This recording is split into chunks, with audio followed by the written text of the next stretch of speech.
everyone, and welcome to Open. I'm Rhina Valentin, your host of Café con Leche for the next hour, encouraging you to get social with us online. That is, tweet us and follow us on Instagram at BronxNet TV and or like us on Facebook at Open BronxNet Television. And while you're there, you can follow more on FB, Instagram, Twitter, Insta Stories, and LinkedIn at Rhina Valentin. It's Women's History Month, and the BxArts Factory will be holding a virtual exhibition celebrating some of the most diverse group of talented women from the Bronx. The exhibition showcases the handcrafted murals of these ladies and will also feature interviews conducted by Bronx-based artist Aida Miró. Joining us to tell us more about the tribute to women and diversity, please welcome BxArts Factory Co-Founder and Curator Laura Alvarez and multidisciplinary artist Aida Miró. Hello and welcome, ladies. Hello. Happy Women's History Month. Yeah. Here's to the Bang Bang Committee. We're ready. I see. Oh, yeah. All right, let's talk about this lovely concept. Laura, it's a pleasure to have you on again. For those who may be tuning in or are unfamiliar with the BxArts Factory, can you just share a little bit of the BxArts Factory background, as well as some of the programming you have going on virtually since 2020? Yes, we are all virtual right now. Well, we started in 2014. We're a nonprofit here in the Bronx, and our main goal is to connect artists and community and bring them together. And we work with a lot of families. That's Aida worked with us in one of those projects, working with families and the community, with the artists, because we believe that everybody is an artist. So you just need to find your artistry. And Yeah, no, it's beautiful, and leading into Aida's project, because the initial mural that was mounted, that's the term I'm using, may be incorrect, but it was on 145th Street in the Bronx in 2019, and it's really beautiful and overwhelmingly huge and captivating. It's beautiful, though. The women that you chose for this particular project, how did you decide to pick them? Like, what was your intent behind choosing these particular women? Well, this project started, as you said, with the mural, and after finishing, we realized that 3 women were not enough to represent how much diversity of women.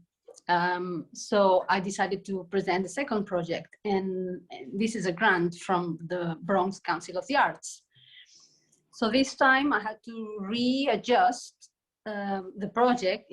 I was not able to do the mural, and I didn't have the other organization either. So I contacted Laura to work with them, with BxArts Factory, to create the project together. And I had some that I knew, that I thought that they were really inspiring by their lives, and Laura helped me to find others. So it was between both of us that we found them.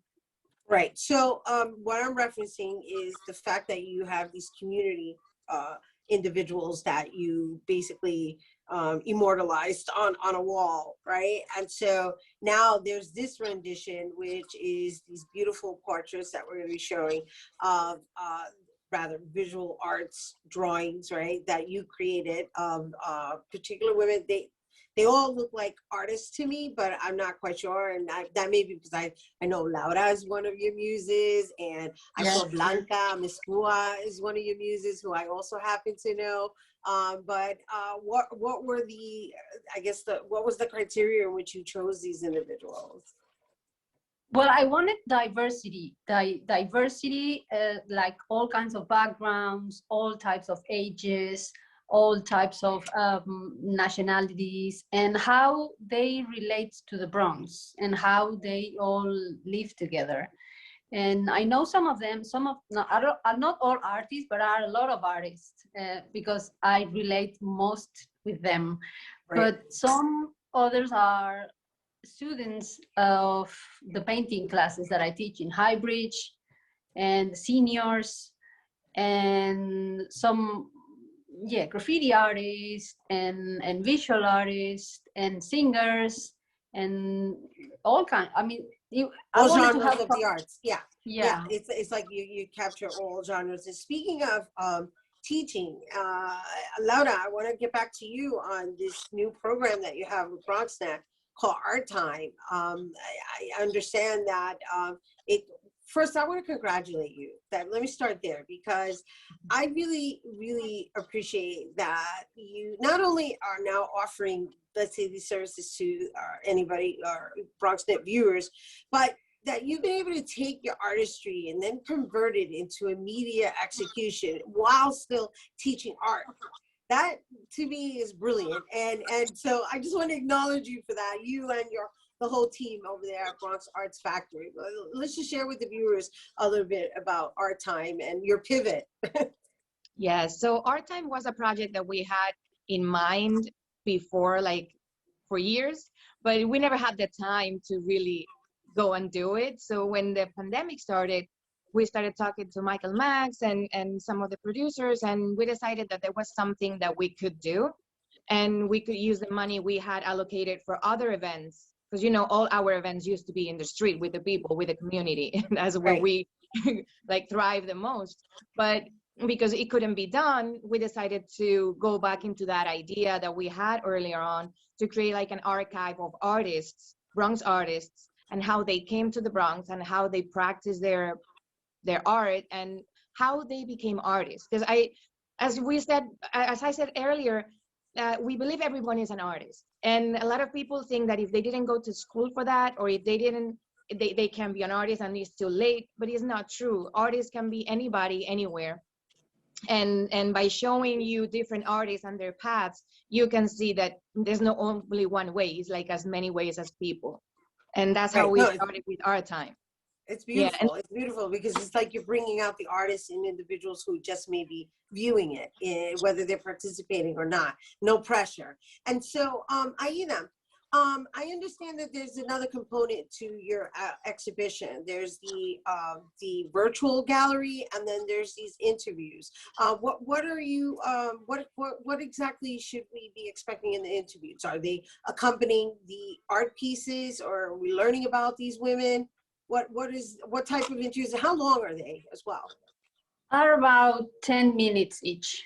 And in these interviews, they talk about themselves and how they relate to the Bronx and what they like of the Bronx, and like a little glimpse of their life and what they've been through and why they are the way they are, and how relate to art too. How it relate to art.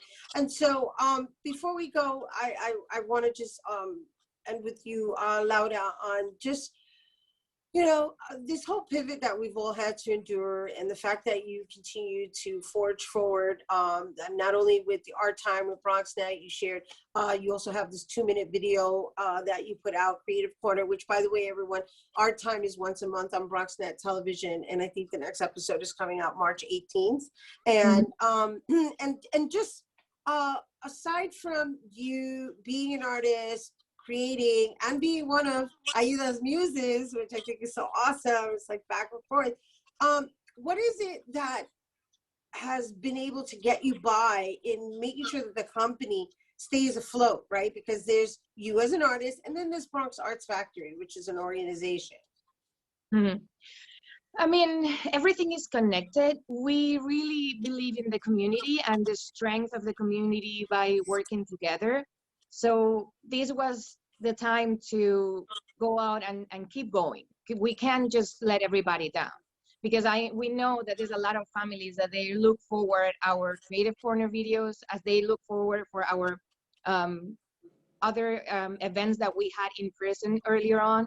So we needed to keep going, and we were very fortunate that we got a grant that allowed us to continue this year, even though we lost our space. That was a big boomer. Right. But anyway, we couldn't use a space right now, so we made it. Right, exactly. And we just moved virtual. The same with the exhibitions. We started last month with a different exhibition. It was a bunch of women. And now we have Aida, and we will have more virtual exhibitions. We moved everything online. We changed our website. We worked with our board to make those changes possible and to just adapt to the changes. We're artists. We can do that. Of course, of course. It's just recreating. That's it. Repurposing exactly Yes. what's already in there. All right, ladies, I want to thank you so much for being here with us. I know that the art exhibition goes up in March. I believe the opening virtual exhibition is March 11th, correct? I just want to be clear. I want to make sure everybody, and of course, they can go to the BxArts Factory website, right? Yes. Everything will be there, BxArtsFactory.org. And March 8th, it will go up. And the 11th is the opening. We're going to be inviting the muses that Aida had for those portraits to the opening and the closing. That will happen in April. And everybody, if you want to join us, you just have to go to our website, fill out a form to get the link, and enjoy it. Awesome. Bueno. Thank you, Aida Miró and Laura Alvarez, for honoring our women of the community during Women's History Month.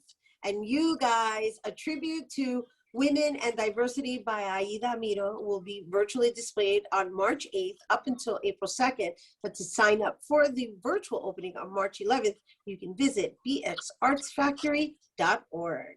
We do have to take a quick break, but when we return, we'll hear about an organization that's all about giving back to the community. Don't go anywhere.